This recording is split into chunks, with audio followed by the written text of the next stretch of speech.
제3회 전선.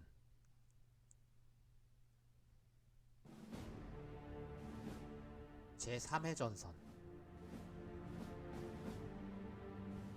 한국전쟁에는 3개의 전선이 있었다. 1전선은 전방의 최전선이었고 제2전선은 후방의 빨치산이었다. 그리고 또 하나의 전선이 있었으니 그것은 바로 포로 수용소였다. 그런데 이런 표현을 먼저 사용했던 것은 우리가 아니었다. 미국이었다. 미군은 51년 7월 휴전 협상을 시작하면서 포로 수용소를 제3의 전선으로 만든다. 포로를 상대로 심리전을 펼쳐 대대적으로 전향을 하겠다는 계획이었고, 군사적 승리가 불가능해진 전쟁에서 도덕적인 승리라도 챙겨서 체제 간 대결에서 우위를 선전하겠다는 의도였다. 때문에 미국은 전쟁으로까지 표현했던 것이었고, 제3의 전선에서의 승리를 위해 포로들을 교육하고 전향 공작을 하고자 했다. 하지만 이런 심리전은 전혀 뜻하지 않는 사태를 초래하고 말았으니, 무엇보다도 친공 포로들이 거세게 저항했기 때문에 미국의 전향은 쉽지 않았고, 오히려 포로들은 친공과 반공 세력으로 나누어져 서로를 증오하며 극단적인 유혈 사태로 치닫고 말았다. 결국 미국이 계획했던 가공의 제3전선은 피를 튀기는 살벌한 현실의 전쟁터로 변하고 말았던 것이다. 비극의 씨앗. 유엔군은 50년 말부터 거제도에 대규모 포로 수용소를 설치하였다. 전체 포로의 수는 17만 명이었고, 이 중에 인민군 포로는 15만 명, 중공군 포로는 2만 명이었다. 그런데 이들 중에는 본국으로 돌아가기 싫었던 포로들이 꽤 많았다.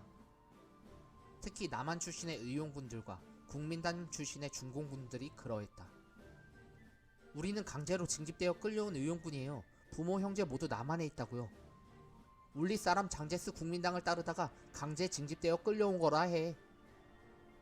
때문에 수용소들의 포로들은 포로들끼리 충돌하지 않도록 사전에 출신별로 철저히 분리해서 수용해야만 했었다.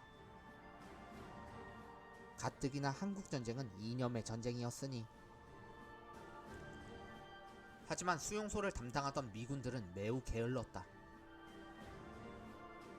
분리 수용하는 것이 원칙이었지만 귀찮다고 대충 집어넣기 일쑤였고, 아우, 뭔 포로들이 이렇게 많아. 대충 하자. 귀찮다. 그러다 보니 한 수용소 안에 남북한 출신들이 섞여서 지내는 게 다반사였다. 때문에 친공 반공 포로가 마구 뒤섞인 채 있어서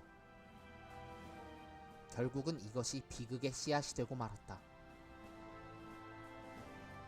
빌어먹을. 이게 다 빨갱이 놈들한테 끌려와서 이 지경이 된 거잖아. 뭐라고? 이 반동분자 종갓나 새끼들? 수용소의 미군들의 군기도 개판이었다. 한 영국 부대의 지휘관은 당시를 이렇게 회고한다. 수용소에서 보초를 서던 미군 병사들은 꾸벅꾸벅 졸거나 근무지를 이탈해 현지 창녀촌에서 밤을 보내는 일이 잦았다. 실제로 당시 거제도에는 미군들을 쫓아들어온 양공주들이 수용소 밖에서 판자촌들을 만들어 일대에 매음구를 형성하고 있었다. 미군 병사들은 이들 양공주와의 하룻밤을 위해 포로들의 금반지나 물품을 갈취하곤 했었다.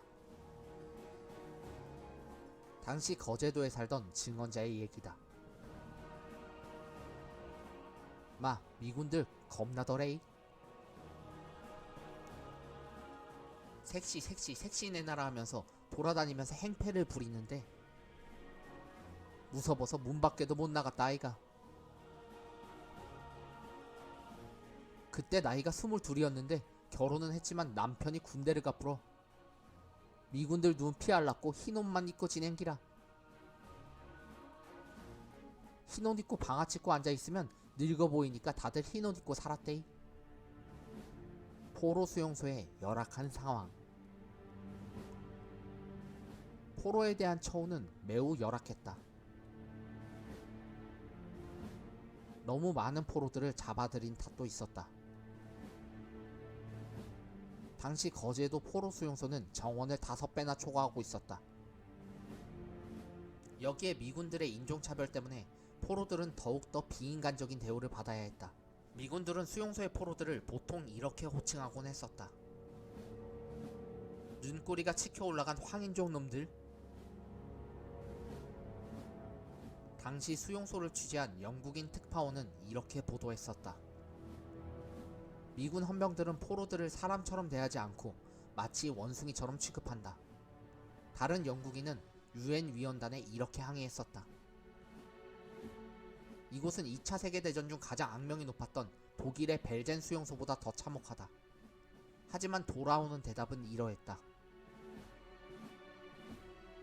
네, 최악이 맞습니다. 그러나 그들은 우리와는 다른, 모든 것이 매우 다른 아시아인임을 기억하십시오.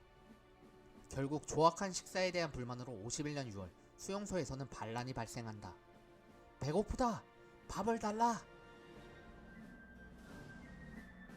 하지만 돌아오는 유엔군의 대답은 이러했다.